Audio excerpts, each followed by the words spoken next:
दोस्तों, आज की यह कहानी सुनकर आपका दिल दहल जाएगा और रूह कांप उठेगी।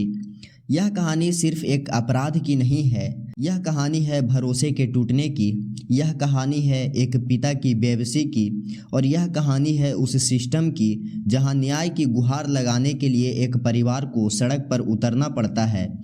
बिहार की राजधानी पटना, जिसे शिक्षा का केंद्र कहा जाता है, जहां हर साल हजारों लाखों माता पिता अपने बच्चे को, अपनी बेटियों को बड़े अरमानों के साथ भेजते हैं कि उनकी बेटी पढ़ लिख कर डॉक्टर बनेगी, इंजीनियर बनेगी, अफसर बनेगी।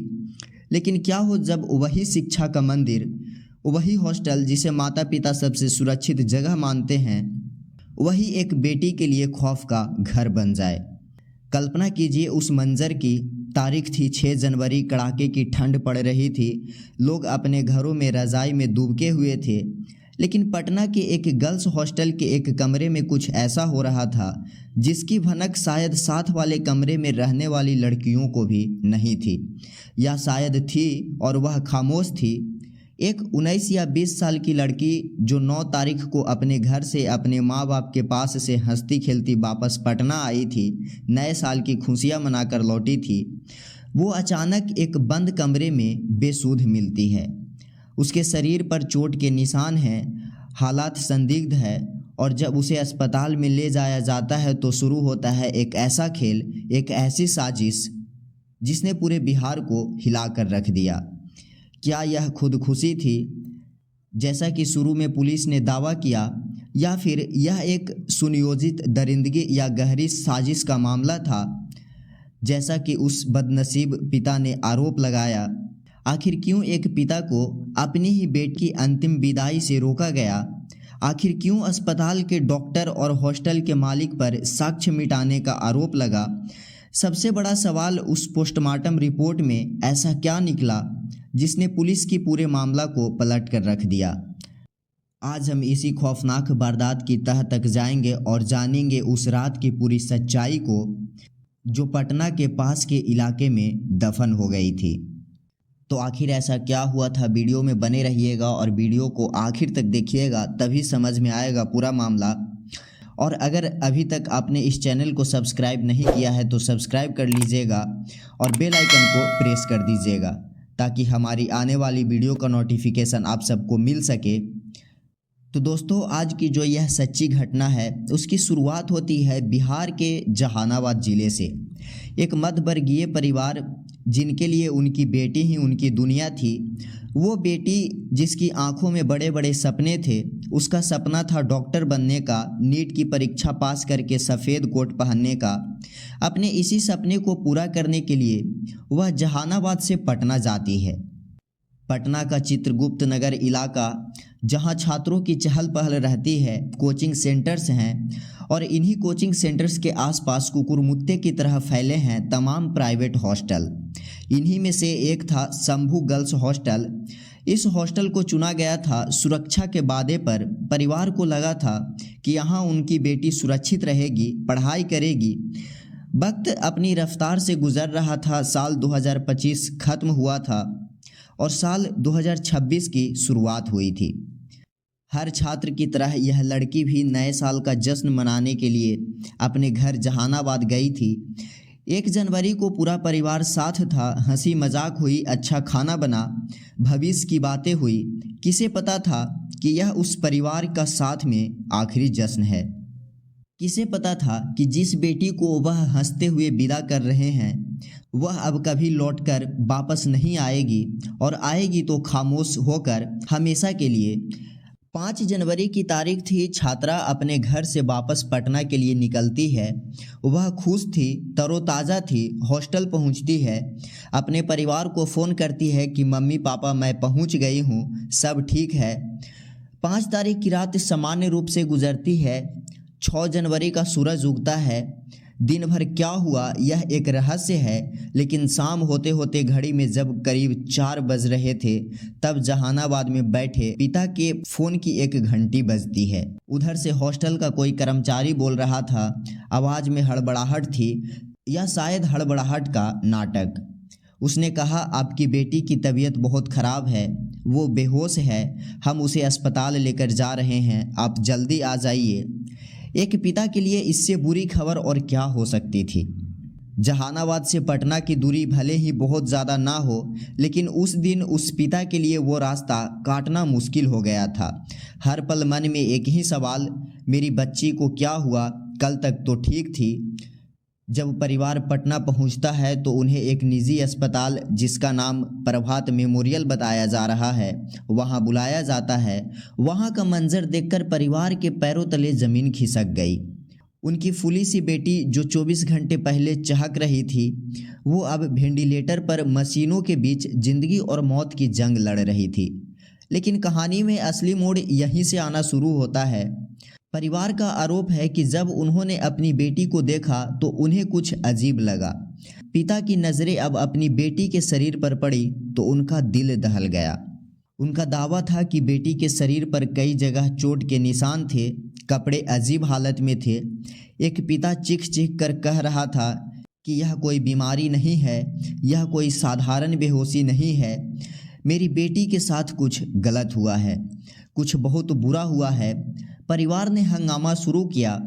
उनका सीधा आरोप था कि हॉस्टल के अंदर उनकी बेटी के साथ ज्यादती हुई है। उनका कहना था कि हॉस्टल संचालक और वहां के कुछ लोगों ने मिलकर इस घटना को अंजाम दिया है। लेकिन वहां मौजूद हॉस्टल के प्रबंधक और अस्पताल के डॉक्टर सब के सब परिवार को चुप कराने में लगे थे। उन्हें कहा जा रहा था कि लड़की ने नींद की गोलियां खाई है, ओवरडोज का मामला है, खुदकुशी की कोशिश है।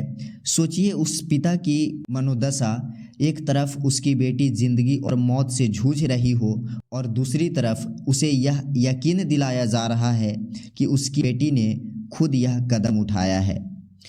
लेकिन पिता मानने को तैयार नहीं था। उसे बेहतर इलाज के लिए मेदांता अस्पताल ले जाया गया। डॉक्टरों ने पूरी कोशिश की, लेकिन शायद जुल्म की हदें पार हो चुकी थी। शरीर ने साथ छोड़ दिया। 9 जनवरी को नीट की तैयारी करने वाली उस छात्रा की सांसें थम गई। मौत की खबर मिलते ही कोहराम मच गया। लेकिन यह कोहराम सिर्फ रोने धोने का नहीं था, यह कोहराम था गुस्से का। यह गुस्सा था उस पिता का जिसने अपनी बेटी खोई थी। गुस्सा था उन सैकड़ों छात्रों का जो पटना में रहकर पढ़ाई करते हैं और खुद को असुरक्षित महसूस करते हैं। परिवार ने सब को लेने से पहले हंगामा खड़ा कर दिया। उन्होंने साफ कहा कि यह एक गहरी साजिश है, यह एक जघन्य अपराध है। अब एंट्री होती है पटना पुलिस की। पुलिस मौके पर पहुंचती है। 9 जनवरी को चित्रगुप्त नगर थाने में मामला दर्ज किया जाता है। पुलिस की जांच शुरू होती है। लेकिन पुलिस की शुरुआती मामले और परिवार के आरोप में ज़मीन आसमान का फ़र्क था। पुलिस ने जब जांच शुरू की तो उन्होंने छात्रा का मोबाइल फ़ोन जब्त किया। पुलिस ने प्रेस कॉन्फ्रेंस की और जो बातें बताई उसने मामले को और पेचीदा कर दिया। पटना के एसएसपी और बड़े अधिकारियों ने मीडिया के सामने आकर कहा, देखिए हमने छात्रा का मोबाइल खंगाला है, उसकी सर्च हिस्ट्री देखी है। वो सर्च कर रही थी कि कौन सी गोली खानी चाहिए, कितना मात्रा में खानी चाहिए। हमें उसके यूरिन सैंपल में भी दवाइयों का ओवरडोज मिला है। पुलिस ने यह भी कहा कि डॉक्टर की शुरुआती जांच में शारीरिक शोषण का जोर ज़बरदस्ती की बात से इनकार किया है। यहां तक कि सीसीटीवी फुटेज का हवाला देते हुए पुलिस ने कहा कि कोई भी संदिग्ध व्यक्ति कमरे में जाता आता नहीं दिखा। पुलिस की यह थ्योरी सुनकर परिवार का गुस्सा 7वें आसमान पर पहुंच गया। पिता चीख चीख कर मीडिया के सामने कह रहा था, साहब मैं बोलने में असमर्थ हूँ, लेकिन मेरी बेटी के साथ गलत हुआ है, लापरवाही नहीं अपराध हुआ है। मेरी बेटी के शरीर पर जो निशान हैं उसके कपड़े फटे हालत में थे। पिता ने आरोप लगाया कि पहले जिस अस्पताल में लड़की को रखा गया था वहां साक्ष्य मिटाने की कोशिश की गई। उनका कहना था कि 50% सबूत तो वहीं मिटा दिए गए हैं। वहाँ के डॉक्टर और हॉस्टल के मालिक की मिलीभगत है। सड़क पर बवाल शुरू हो गया। छात्र सड़कों पर उतर आए, आगजनी हुई, चक्का जाम हुआ। पटना की सड़कें जस्टिस को और डॉक्टर के नारों से गूंज उठी। लोगों का कहना था कि पुलिस हॉस्टल के मालिक को बचा रही है। हॉस्टल का मालिक, जिसका नाम मनीष कुमार रंजन बताया गया, वो रसूखदार आदमी था। आरोप लग रहे थे कि पुलिस मामले को रफा दफा करना चाहती है। नींद की गोली वाली थ्योरी किसी के गले नहीं उतर रही थी। सवाल यही था कि एक लड़की जो खुश होकर घर से आई थी वो अचानक अपनी जान क्यों देगी, और अगर ऐसा किया भी तो शरीर पर चोट के निशान कहाँ से आए। दबाव बढ़ता जा रहा था पुलिस पर, प्रशासन पर, और इसी बीच में वो कागज़ का टुकड़ा सामने आया जिसे इस केस की पूरी दिशा ही बदल दी। वह थी पोस्टमार्टम रिपोर्ट। जी हाँ, पोस्टमार्टम रिपोर्ट। अक्सर कहा जाता है कि जाने वाले झूठ नहीं बोलते हैं। उस छात्रा के बेजान शरीर आखिरकार सच उगल ही दिया। 14 जनवरी को जब पोस्टमार्टम की विस्तृत रिपोर्ट सामने आई तो पुलिस के भी होश उड़ गए। जिस पुलिस ने प्रेस कॉन्फ्रेंस करके बड़े विश्वास के साथ कहा था कि कुछ गलत नहीं हुआ है, उसी पुलिस को अपनी जुबान बदलनी पड़ी। पोस्टमार्टम रिपोर्ट में डॉक्टर के एक पैनल ने स्पष्ट रूप से लिखा था, physical violence can not be ruled out, यानी शारीरिक हिंसा की संभावना से इनकार नहीं किया जा सकता है। इस एक लाइन ने पुलिस की नींद की गोली वाली थ्योरी को धज्जियां उड़ा दी। इसका मतलब साफ था, उस रात उस कमरे में उस लड़की के साथ ज़बरदस्ती हुई थी।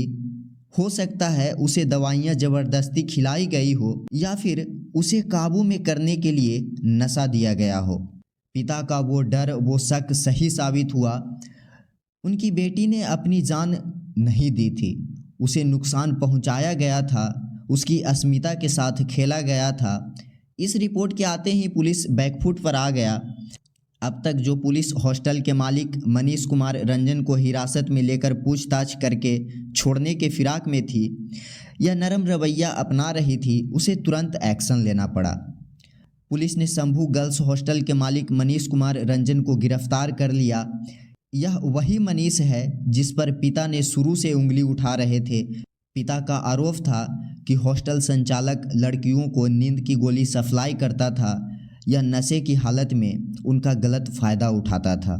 यह आरोप कितने सच हैं यह तो जांच का विषय है, लेकिन एक हॉस्टल की मालिक की गिरफ्तारी ने यह साबित कर दिया कि दाल में काला नहीं बल्कि पूरी दाल काली है।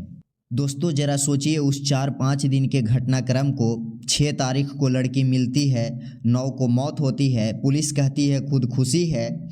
14 तारीख को रिपोर्ट आती है जो कहती है शारीरिक हिंसा हो सकती है। इन 8 दिनों में क्या हुआ? क्या बाकाई सबूत मिटाए गए?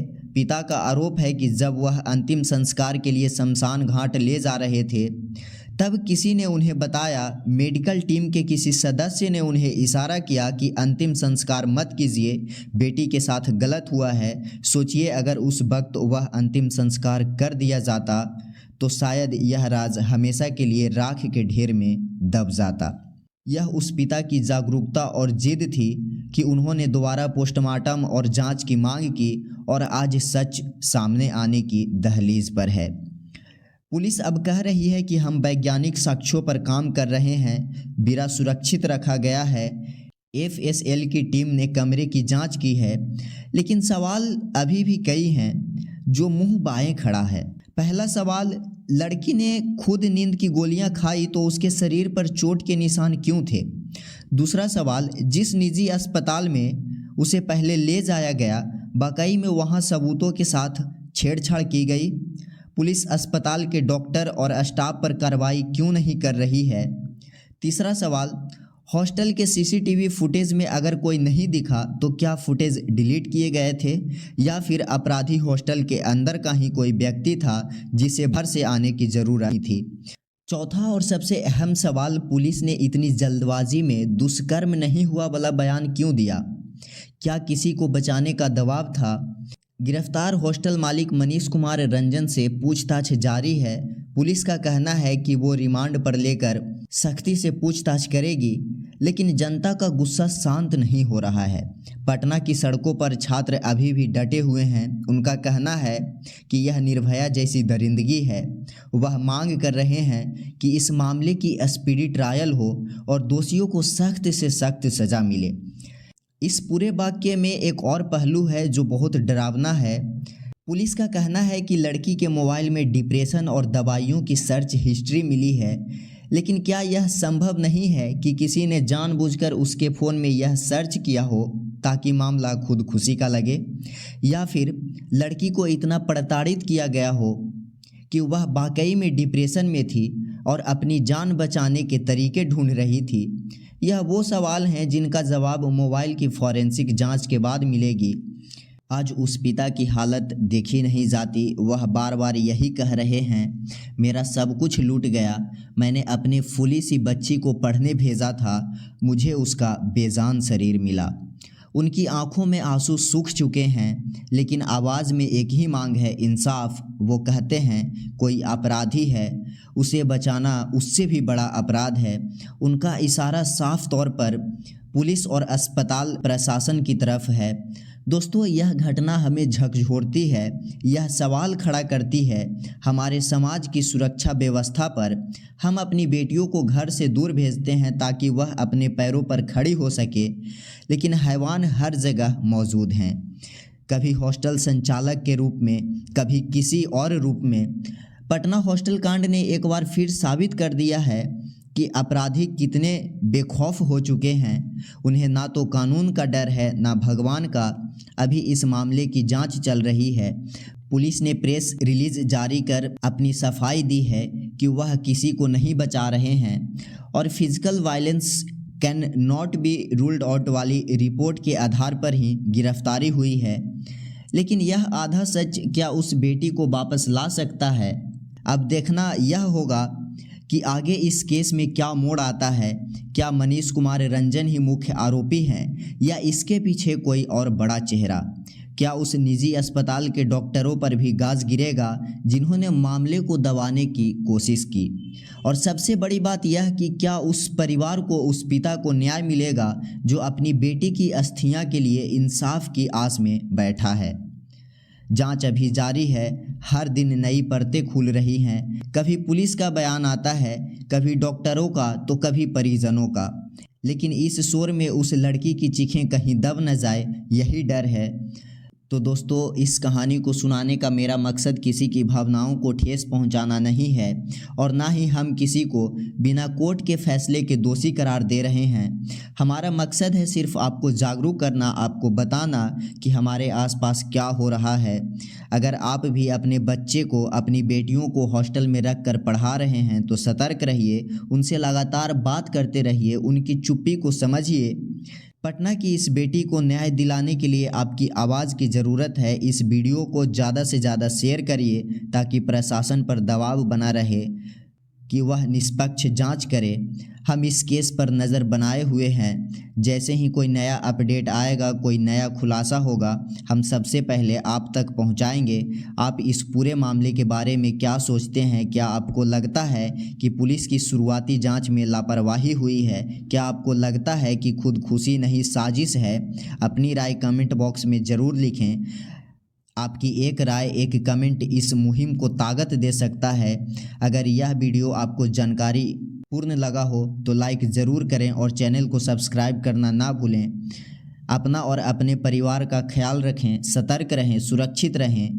मिलता हूँ आपसे अगली वीडियो में एक सनसनीखेज खुलासे के साथ। तब तक के लिए जय हिंद, जय भारत।